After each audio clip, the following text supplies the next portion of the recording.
Hi guys! Alam niyo ba na pwede natin i-stock sa ref ng matagal tong mga gulay natin? Look, like pechay.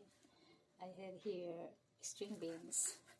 And then, eggplant. Pero since dalawa lang naman kaming kumakain sa bahay, hindi ko naman siya maluluto ng sabay-sabay. So, kailangan itatabi ko sa ref para tumagal. I need brown paper. Babalot ko siya. And then, ilalagay ko siya sa sealed na plastic. Tumatagal siya ng mga 2 or 3 weeks or minsan higit pa. Pagka need mo na siya, fresh pa rin siya. Matagal ko nang ginagawa yung ganito.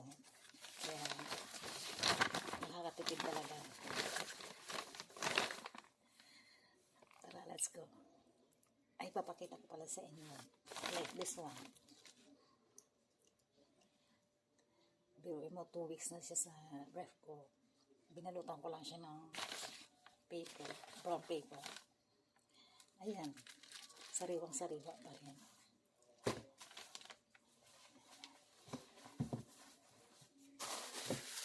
Ito yung example.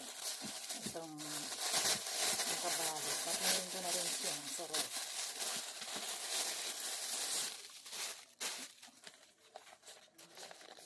Yung ginger, sariwang-sariwa pa rin.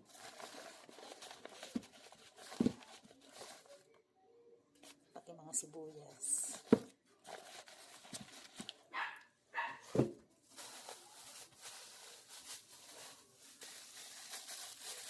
Check na natin yung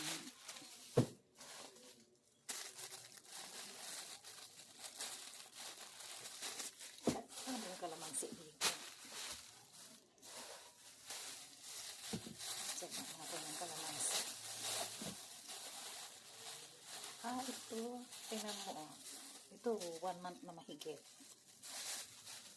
Nakabalot sa brown paper at sa sealed na plastic.